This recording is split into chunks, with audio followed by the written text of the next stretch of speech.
Saya bilang Imam Hasan Al-Basri itu punya pandangan yang agak pesimis tentang dunia.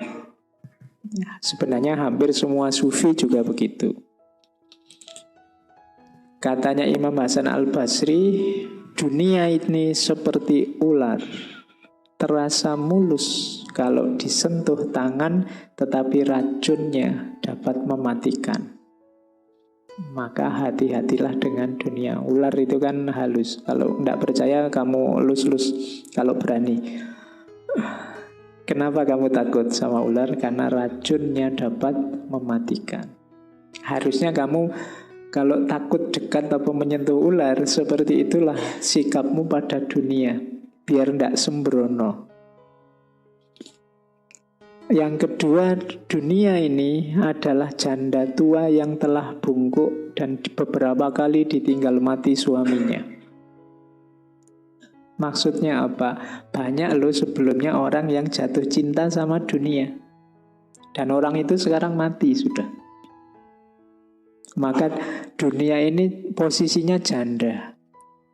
Jadi orang yang jatuh cinta sama dunia itu sebenarnya kalian sedang jatuh cinta sama janda. Kenapa? Sebelum kamu sudah banyak yang sudah jatuh cinta sama dunia. Dan orangnya sudah banyak juga yang meninggal. Berarti kan kamu dapat bekasnya mereka. Itu pun kamu senangnya setengah mati sama dunia. Jadi dunia itu janda tua yang bungkuk, yang sudah beberapa kali ditinggal mati suaminya. Beberapa kalinya itu bisa jumlahnya ratusan juta itu sudah. Sejak zaman Nabi Adam sampai hari ini. Jadi seperti itu Imam Hasan Al-Basri memahami dunia. Oke, lah terus diapain dunia ini? Dunia adalah negeri tempat beramal. Tapi ada rumusnya. Rumusnya apa? Barang siapa bertemu dengan dunia dengan rasa benci dan zuhud, ia akan berbahagia dan memperoleh faedah darinya. Jadi jangan jatuh cinta sama dunia, zuhudlah. Zuhud itu memandang kecil, memandang tidak terlalu penting. Maka dunia akan kamu dapati banyak manfaatnya. Nanti di quotes yang lain katanya Imam Hasan Al-Basri, dunia itu alat. Maka jadikan dia alat untuk tujuanmu, jangan dibalik. Kamu yang jadi alatnya dunia. Banyak orang yang hari ini terbalik. Dia jadi alatnya dunia, bukan dunia yang jadi alatnya untuk mendekat pada Allah. Namun barang siapa bertemu dunia dengan perasaan rindu dan hatinya tertambat pada dunia, ia akan sengsara dan akan berhadapan dengan penderitaan yang tidak dapat ditanggungnya. Apapun yang menurutmu bagus, indah di dunia ini, sikapilah dengan zuhud. Anggaplah dia kecil, tidak terlalu penting. Karena kalau kamu jatuh cinta beneran, rindu beneran, tertambat beneran sama dunia, bersiaplah untuk menanggung segala penderitaan dan resikonya. Apapun itu. Harta itu terlalu sedikit membuatmu gelisah, terlalu banyak membuatmu bingung. Apalagi pasangan, istri, suami, terlalu jelek kamu stres, terlalu cantik kamu ya stres. Kalau terlalu tertambat susah. Jabatan juga begitu. Pangkat juga begitu. Kedudukan juga begitu. Begitu kamu terlalu terikat ke sana, siap-siaplah menanggung resikonya. Jadi ini pandangannya Imam Hasan Al-Basri tentang dunia. Masih ada lagi. Tidaklah gambaran kehidupan dunia ini seluruhnya dari awal sampai akhir kecuali seperti orang yang tidur. Dia melihat dalam tidurnya apa yang dia senangi, kemudian dia tersadar bangun. Ini mirip dulu Imam Ghazali yang mengibaratkan jangan-jangan hidup kita ini kayak mimpi. Enggak kok Pak, ini nyata kok Pak. Loh kamu pas mimpi juga begitu, rasanya kayak nyata. Begitu bangun kamu sadar bahwa oh alah ternyata mimpi. Besok mungkin begitu kamu meninggal, ganti alam, kamu baru sadar bahwa oh ternyata dunia yang heboh kemarin itu rasanya hanya kayak mimpi. Yang sejati sekarang di sini, yang kemarin itu hanya permainan. Bisa jadi begitu. Itu kan di Imam Ghazali. Nah, Imam Hasan Al-Basri jauh sebelumnya sudah mengisyaratkan dunia ini kayak orang tidur. Begitu kamu bangun nanti kamu tahu yang sejati. Sekarang sih seolah-olah ini sejati.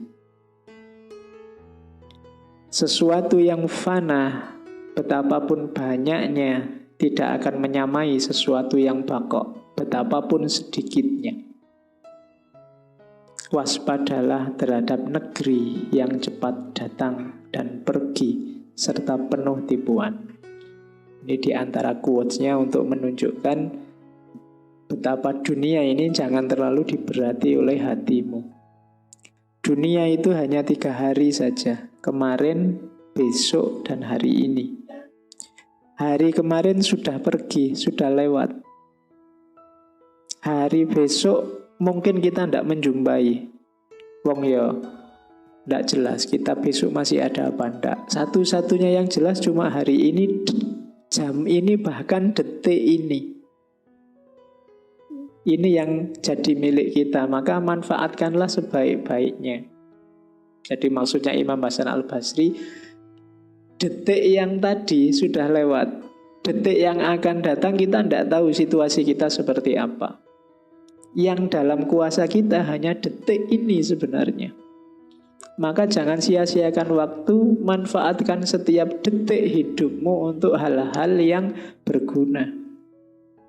Kalau tidak, detik yang akan datang kamu menyesal. Tadi ngapain aku kok tidur? Tadi ngapain aku kok main HP saja? Tadi ngapain? Karena kamu kelewatan sudah. Kalau sudah tadi ngapain, sudah masa lalu, tidak bisa diubah. Jadi masa depan masih belum jelas, masa lalu sudah tidak bisa diubah, kita hanya menguasai masa kini. Maka nikmatilah hidupmu sekarang, lakukan hal yang tidak membuatmu menyesal di detik yang akan datang. Nah, itu nasihatnya Imam Hasan Al-Basri. Ini nanti silahkan dibaca. Yang terkenal sekali adalah surat beliau pada salah seorang khalifah yang sangat terkenal, Umar bin Abdul Aziz. Jadi ini zaman itu masih surat, masih belum bisa ngirim WA. Katanya Imam Hasan Al-Basri kepada Umar bin Abdul Aziz, ini salah satu khalifah kesayangannya para ulama. Amma ba'du wahai Amirul Mukminin, sesungguhnya dunia ini adalah tempat pengembaraan, bukan tempat tinggal untuk selamanya. Nabi Adam diturunkan ke dunia dari surga sebagai bentuk hukuman dari kesalahan yang pernah dilakukannya. Jadi kalau dilihat dari kisahnya Nabi Adam, hidup kita di dunia ini hukuman. Maka berhati-hatilah dengan dunia. Sesungguhnya orang yang sadar bahwa dirinya akan meninggalkan dunia akan selalu mempersiapkan bekalnya untuk akhirat. Dan orang yang selalu terikat dengan dunia tidak akan sempat beramal untuk bekalnya di akhirat. Setiap saat selalu ada yang menjadi korban tipu daya dunia. Barang siapa yang tersanjung oleh dunia akan terhina. Barang siapa yang cinta dunia akan kekurangan bekal untuk akhirat. Dunia ibarat racun. Siapa yang memakannya akan binasa. Wahai Amirul Mukminin, jadilah seperti orang yang sedang mengobati lukanya. Selalu sabar menahan perih sesaat demi menghindari penderitaan yang panjang. Memang tidak enak disuruh menafikan dunia itu karena hidup kita terbiasa dengan segala kenikmatan dunia. Tapi ayo, katanya Imam Hasan Al-Basri, kita bermental seperti orang yang sedang luka, menahan perih sesaat demi menghindari penderitaan panjang. Ia selalu rajin mengobati lukanya agar tidak mengalami rasa sakit berkepanjangan. Kalau kamu tidak bisa perih sesaat, nanti lukamu akan semakin panjang, sakitmu akan semakin lama. Berhati-hatilah dengan dunia yang penuh tipu daya dan khayalan. Dunia terlihat indah, tapi terhias dengan tipuan dan fitnah. Demi Allah, wahai Amirul Mukminin, dunia hanyalah mimpi, sedang akhirat adalah nyata. Di antara keduanya adalah kematian. Banyak para hamba yang terlena dengan mimpinya. Jika engkau selamat dari tipu daya dunia, maka engkau pun juga akan selamat dari huru hara besar kekuasaan. Jadi para pemimpin, kuncimu cuma satu: jangan tertipu oleh dunia. Namun jika engkau tertipu, aku tidak menjamin engkau akan selamat. Nah, ini nasihat untuk para pemimpin. Dan memang menurut Imam Hasan Al-Basri, cinta dunia itu dosa besar. Kenapa? Demi Allah, aku tidak takjub terhadap sesuatu seperti takjubku kepada orang yang tidak menganggap cinta dunia sebagai dosa besar. Demi Allah, sesungguhnya cinta kepada dunia adalah termasuk dosa besar. Bukankah semua cabang dosa besar itu disebabkan oleh cinta dunia? Korupsi, perampokan, pembunuhan, semua dosa besar. Sumbernya apa? Cinta dunia. Cinta harta, cinta kenikmatan dunia, cinta sesuatu atau seseorang. Bukankah berhala-berhala disembah, Allah diduharkai karena cinta dunia?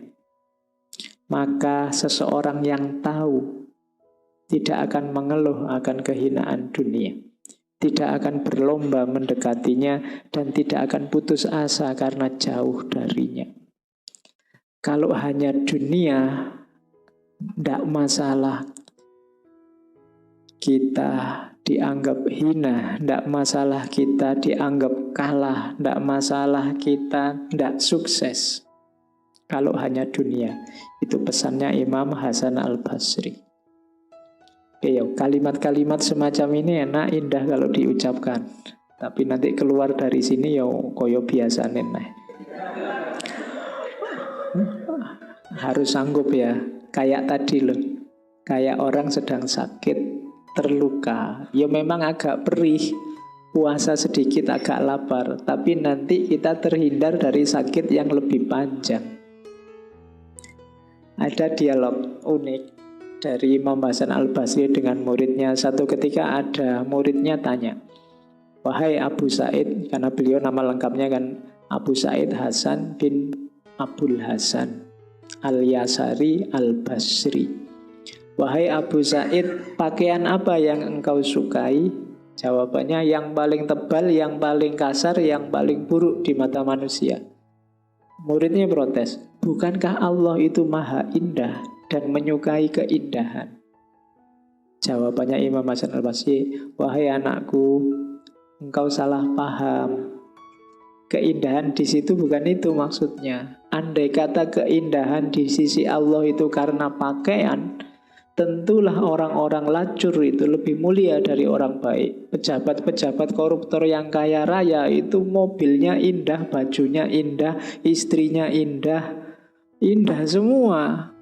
Apa mereka paling dicintai Allah gara-gara itu? Kan tidak. Keindahan dalam kalimat itu maksudnya apa? Sesungguhnya keindahan yang dimaksud adalah mendekatkan diri kepada Allah, melakukan ketaatan, menjauhi maksiat, berakhlak mulia. Itulah keindahan. Itulah yang disukai oleh Allah. Jadi kalau engkau sedang berjuang menjauhi maksiat, yang engkau lakukan itu indah. Kalau engkau sedang menjalankan ketaatan pada Allah, yang engkau lakukan itu indah. Kalau engkau sedang mewujudkan akhlak mulia, yang engkau lakukan itu indah. Bukan bajumu, bukan model rambutmu, bukan selfie-selfiemu itu. Keindahan itu ada pada akhlakmu. Oh, itu kita kemarin kan memahami kalimat ini, Allah itu maha indah dan menyukai keindahan. Katanya Imam Hasan Al-Basri, keindahan di situ bukan keindahan lahiriah, tapi keindahan batiniah. Oke, terus. Nah, ada 3 ajaran sufistik yang dipelopori oleh Imam Hasan Al-Basri. Yang pertama zuhud, yang kedua khauf, yang ketiga roja. Khauf dan rojak dulu pernah kita bahas khusus. Yang rojak pada philosophy of hope, filsafat harapan. Yang khauf pada filsafat ketakutan, philosophy of fear. Zuhud itu apa? Tadi saya bilang definisinya kecil, memandang kecil. Zahada, memperlakukan dunia ini hanya sebagai jembatan. Karena dunia ini jembatan, jangan sibuk membangun apa-apa di dunia. Ambil saja secukupnya asal kalian bisa lewat dengan aman, nyaman, selamat, membawa bekal untuk kepentingan tujuanmu di seberang jembatan. Selama ini salah cara hidup kita, katanya Imam Hasan Al-Basri, kita terlalu banyak membangun banyak hal di atas jembatan. Jembatan itu kan hanya untuk dilewati, tidak untuk ditinggali. Kita hanya sementara. Orang Jawa punya istilah, dunia ini hanya mampir ngombe. Mampir sebentar untuk minum, terus jalan lagi. Jangan lama-lama, berhenti, nanti kamu tidak nyampe. Jalan terus, ilaihi roji'un. Nah, zuhud itu nanti dalam teorinya ada 3. Ada zuhud yang sifatnya fardu, ada zuhud yang sifatnya fadl, utama, ada zuhud yang sifatnya salamah. Zuhud yang fardu itu adalah meninggalkan hal-hal yang haram. Harusnya kita semua ini seorang zahid. Kalau tidak, ada yang salah. Khususnya di zuhud yang fardu ini. Jadi, tidak boleh ada yang tidak zuhud. Semua orang harus zuhud di level zuhud yang fardu, yang fard. Ada zuhud yang fadl. Fadl ini meninggalkan bahkan hal-hal yang halal demi alasan kehati-hatian. Iya sih, halal ndak apa-apa, cuma aku khawatir kalau di situ terus nanti ketagihan di situ terus ndak bisa berubah, malah rusak. Mending ndak deh. Nah, itu zuhud yang fadl. Iya sih, punya mobil gonta-ganti itu ndak masalah, punya mobil banyak juga ndak masalah. Tapi aku khawatir kalau aku gonta-ganti mobil, punya mobil banyak, nggak bisa menahan hasrat tamakku, malah nanti blunder. Nah itu udahlah, ndak usah gonta-ganti mobil, beli satu aja yang paling mahal, paling bagus. Nah itu zuhud yang fadil. Oke. Kalau dari wajahku sih nyari yang cantik itu mesti bisa lah. Tapi khawatirku, nah itu zuhud yang fadil. Jangan terlalu cantik lah, nanti jadi pikiran terus, nanti nggak konsentrasi ibadah. Misalnya, ada dalam hidup ini banyak hal yang boleh kok. Ndak kok yang itu ndak haram, boleh. Tapi terus kamu batasi sendiri. Ndak apa, saya itu orangnya mudah tergoda ya Pak. Ndak usah lah, saya milih yang lain saja, yang sekiranya saya ndak tergoda. Itu namanya zuhud fadl. Ada yang zuhud salama. Zuhud salama ini untuk yang syubhat. Kalau tadi kan jelas halal tapi kita batasi. Kalau yang awal jelas haram, kita tidak boleh bantah. Kalau yang itu kita harus zuhud. Ada yang ketiga yang salama. Yang salama ini yang sifatnya syubhat. Bisa iya, bisa enggak sih. Disebut halal juga enggak ada dalilnya, disebut haram juga enggak ada dalil tegasnya. Tapi untuk lebih hati-hatinya, saya enggak dulu deh. Nah, ini namanya zuhud salama. Enggak jelas halal haramnya, saya minggir dulu. Nah, ini zuhud salama. Jadi meninggalkan dunia, menjauh dari dunia itu ada yang fardu, ada yang utama, ada yang demi keselamatan. Fard, fadl, dan salama.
Proses hukum menyangkut perceraiannya sangat cepat. Ia cuma sekali diminta datang ke pengadilan, lalu dalam waktu 1 minggu setelah itu, surat cerainya telah dia terima. Ia merasa lega keluar dari sarang buaya. Masalahnya kini ular berbisa telah menunggu dirinya untuk dimangsa. Usai menerima surat cerai, sorenya, Pak Kusmono dan Pak D-nya datang menemuinya. Mereka memberitahu langkah berikutnya, bahwa 3 hari lagi si Bandot Brahms akan datang melamarnya, dan Pak D-nya akan menerimanya. Ia mau protes bahwa dalam fikih, untuk dilamar harus menunggu masa iddah. Mestinya nunggu 3 kali suci sejak Yoyo menjatuhkan talak. Tapi mereka tidak bisa diajak bicara seperti itu. Bagi mereka, surat cerai telah ada. Entah bagaimana caranya demikian cepat dapat surat cerai, maka ia hanya mengangguk mengiyakan. Yang terjadi memang persis seperti yang mereka rencanakan. Pak Brahms datang bersama 2 anaknya yang telah berkeluarga untuk melamarnya. Pak D-nya menerimanya. Si Bandot itu tampaknya sudah tidak sabar, maka ia mengusulkan nikah siri hari berikutnya. Aina menolak mentah-mentah. Ia tidak mau dijerat oleh bandot tua itu. Bapak kan orang hukum, nikah siri itu secara hukum saya tidak punya pijakan apa-apa. Misalnya, saya hamil terus anak saya tidak bapak akui, maka ia akan terlantar. Saya tidak mau. Saya maunya nikah resmi ada catatan negaranya. Mau dipercepat secepatnya silahkan. Akhirnya si Bandot Brahms menyetujui untuk menikah resmi dengan dihadiri orang terbatas saja dulu. Pesta besarnya bisa nanti-nanti dicari waktu yang tepat. Yang penting sudah akad, sah secara agama dan negara, sah sebagai suami istri, ujar Pak Brahms, penuh keyakinan. Pak D-nya menyetujui, Aina pura-pura menyetujui. Waktu terus berjalan, Aina diam-diam telah menyusun rencananya dengan rapi. Suatu hari sebelum akad nikah dilaksanakan terjadi peristiwa yang tidak diprediksi oleh Pak Kusmono maupun Bram. Untung saja Mbak Rosa menelponnya pagi-pagi sekali saat ia pulang dari sholat subuh. Sudah baca koran? Saya di Kaliwenang tidak ada koran. Mantan suamimu dan mantan mertuamu ditetapkan sebagai tersangka dan akan ditahan. Ia kaget bukan kepalang, sesuatu terjadi di luar rencana. Bukankah semestinya akad nikah lalu Yoyok dan Kusmono tidak akan pernah ditahan? Ia tidak tahu apa sesungguhnya yang terjadi. Kayaknya di antara para penjahat itu ada yang melanggar kesepakatan yang mereka buat. Ketika buaya dan ular berpisah sedang sibuk berkelahi, itulah saatnya bagi dirinya untuk melarikan diri. Ia langsung mengemas barang-barangnya paling penting, surat-surat penting, seluruh ijazah dan rapornya, uang, buku tabungan, perhiasan, dan lain sebagainya ke dalam tas ranselnya. Ia hanya bawa satu pakaian ganti, tentang pakaian bisa dibeli di mana saja. Ia memakai jaketnya lalu mengendarai motor metiknya ke Kedung Jati. Awalnya ia mau menitipkan motornya di sana, lalu naik bus mini ke Salatiga. Ternyata ia tertinggal bus pertama. Bus mini berikutnya baru akan berangkat 2 atau 3 jam lagi. Ia tidak bisa menunggu, maka ia nekat memacu motornya menembus hutan jati dan hutan karet menuju Salatiga. Akhirnya ia menitipkan motornya di Pasar Sapi Salatiga untuk naik bus ke Solo. Sampai di Terminal Tirtonadi, Solo, ia bingung mau kemana. Ia teringat ibunya pernah berwasiat agar jika kesusahan biasa hidup, supaya menemui Bu Nurjanah di Cianjur. Dia teman ibu di Aman. Dia pernah hutang pada ibu saat di Aman dulu. Kau bisa menagihnya, pesan ibunya. Ia mantap untuk mencari Bu Nurjanah. Alamatnya ada di buku catatan ibunya yang ia bawa. Ia tanya ke penjual tiket bus cara ke Cianjur. Bisa lewat Bogor atau Bandung, yang langsung tidak ada. Tapi busnya hanya ada pada sore hari. Ia tidak bisa menunggu sampai sore. Ia putuskan untuk naik kereta. Akhirnya ia dapat kereta ke Bandung jam 11 siang. 10 menit sebelum kereta jalan, ia teringat untuk membuang nomor teleponnya dan mengganti dengan yang baru. Sebelum membuang nomor itu, ia sempat mengirim pesan kepada pihak Pegadaian agar mengambil motornya di Salatiga. Ia merasa tenang dan lega ketika sudah duduk di dalam kereta. Bunyi peluit panjang terdengar melengking. Pelan-pelan kereta berjalan meninggalkan stasiun balapan. Ia merasa seperti serdadu yang lolos dari kematian dalam pertempuran yang menegangkan. Kereta mulai berjalan cepat melewati stasiun Purwosari. Ia membayangkan, saat itu Pak D-nya dan Bu D-nya mungkin sedang mencari-cari keberadaan dirinya. Orang-orang Brahms mungkin juga sedang sibuk mencari dirinya. Dan ia yakin, hari itu mereka tidak begitu yakin dirinya minggat. Mereka hanya khawatir kalau acara akad nikah batal. Ia nyaris tidak meninggalkan tanda-tanda ia minggat, sebab semua barangnya masih di kamar. Pakaian-pakaiannya masih lengkap. Ia hanya membawa barang-barang paling penting, bukan seperti orang yang akan berpergian jauh. Ia juga berpesan pada pembantunya bahwa jika ada yang mencarinya, supaya bilang kalau sedang menagih piutang ke bakul beras di Karangawen, Gebuk, Kedung Jati, dan yang lainnya. Motor sengaja ia tinggal di Pasar Sapi Salatiga. Motor itu BPKB-nya telah ia gadaikan. Sengaja ia tinggal karena telah ia ikhlaskan agar diambil pihak Pegadaian. Karena eksekutif itu meluncur sangat cepat, kereta itu membelah hamparan sawah hijau di daerah Klaten. Seorang pramugara datang menawarkan makanan dan minuman. Aina baru sadar kalau dirinya sejak pagi belum makan. Ia pesan nasi goreng dan susu coklat panas. Ia melihat jam tangan, sebentar lagi zuhur datang. Sepanjang jalan Aina terus menggumamkan sholawat. Allahumma sholli ala sayyidina Muhammad wa ashilin tolimin bitolimin.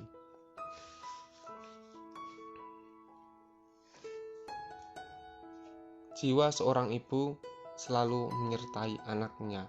Kerinduan seorang ibu kepada anak selalu lebih besar dan lebih dalam dari kerinduan seorang anak kepada ibunya. Bagi ibu, berpisah dari anak yang disayangi yang tidak jelas keberadaannya adalah derita tiada tara. Itulah yang dirasakan Bu Nyai Nur Fauziah, meskipun ia yakin bahwa Muhammad Afifuddin, anaknya, pergi untuk mencari kebaikan dan pasti Allah melindunginya. Itulah naluri seorang ibu. Ia selalu ingin melihat wajah anak yang dilahirkannya. Ia selalu ingin mendengar suara anaknya. Ia selalu ingin mencium bau anaknya. Sudah 4 bulan Gus Afif pergi dan sama sekali tidak kirim berita. Maka Bu Nyai dan Pak Kiai mengirim beberapa santrinya untuk mencari keberadaannya. Pak Kiai juga menggunakan jaringan para alumni dan pesantren lain. Usaha itu menampakkan hasil. Seorang alumni bernama Sahuri di daerah Gamping, Sleman, datang ke pesantren memberi laporan. Dia melihat seseorang mirip dengan Gus Afif. Tiap hari jualan gula kapas atau gulali di depan SD Muhammadiyah, Ambar Ketawang. Anak saya sekolah di SD itu, Pak Kiai. Jadi setiap hari saya lihat. Saya tanya tidak ngaku. Dia bilang mungkin saya salah orang, tapi ini videonya. Pak Kiai, saya rekam diam-diam, kata Sahuri. Pak Kiai dan Bu Nyai melihat video itu dengan seksama. Mereka putar beberapa kali. Air mata Bu Nyai menetes. Itu dia, itu Afif. Aku hafal betul. Itu di pergelangan tangan kanannya ada tai lalatnya, dan suaranya itu saat ngomong sama anak-anak SD, itu suara Afif. Gumam Bu Nyai sambil menyeka air matanya. Ya Allah, dia sampai harus jualan gulali, dipikul, jalan kaki lagi. Aku tidak tega, Abah. 2 hari berikutnya Pak Kiai dan Bu Nyai pergi ke Ambar Ketawang bermaksud mengajak Afif pulang, tapi sosok Afif tidak ditemukan. Selama 1 minggu hampir tiap pagi mereka memburu Afif ke Ambar Ketawang dan sekitarnya, tapi tidak menemukan anak muda penjual gulali itu. 1 bulan setelah itu didengar kabar bahwa Gus Afif ada di areal wisata Prambanan, juga jualan gulali. Pak Kiai dan Bu Nyai langsung mencari ke sana, tapi tidak mendapatkannya, malah mendapati pemuda lain yang jualan. Begitu terus berulang-ulang. Bu Nyai sangat yakin foto-foto yang dilaporkan itu adalah anaknya, tetapi Pak Kiai tidak yakin sepenuhnya. Masa sama anaknya sendiri tidak peka? Itu Afif 100%. Besok-besok lagi kalau ada kabar, hari itu juga kita jalan. Jangan nunggu-nunggu, 2 hari lagi, 3 hari lagi, hari itu juga kita kejar. Desak Bu Nyai. Iya Mi, insya Allah. Hingga suatu sore saat Pak Kiai sedang membacakan kitab Ibnu Aqil, ponselnya berdering. Seorang kerabat jauh yang ada di Temanggung memberitahu, ia melihat orang yang ada itu mirip Afif. Sore itu juga Pak Kiai dan Bu Nyai meluncur ke Temanggung, tetapi hari sudah gelap saat mereka sampai di sana. Saya bertemu dengannya jualan gulali di depan MI Darul Falah Batu Sari. Itu kawasan pesantren, ramai anak-anak, jelas kerabat itu. Hari berikutnya pagi-pagi sekali Pak Kiai dan Bu Nyai pergi ke tempat yang dimaksud dengan memakai mobil kijang kotak milik kerabat itu. Mereka memarkir mobil di bawah pohon sawo, tak jauh dari gerbang MI Darul Falah. Para pedagang kecil ramai berjualan di situ. Ada yang jualan es lilin, siomay, pentol, cilok, gorengan, ciki-ciki, juga mainan anak-anak. Mana kok nggak ada? Tanya Bu Nyai. Sabar Bu Nyai, dia jalan kaki. Setengah jam lagi istirahat pertama. Sebentar lagi dia datang, jawab si kerabat. Dan benar, dari ujung jalan sebelah selatan tampak tukang gulali memikul dagangannya. Pak Kiai dan Bu Nyai sengaja tetap di dalam. Tukang gulali itu bertopi hitam, bercelana komprang abu-abu, dan memakai kaos lengan panjang warna coklat. Kaos itu sudah kusam,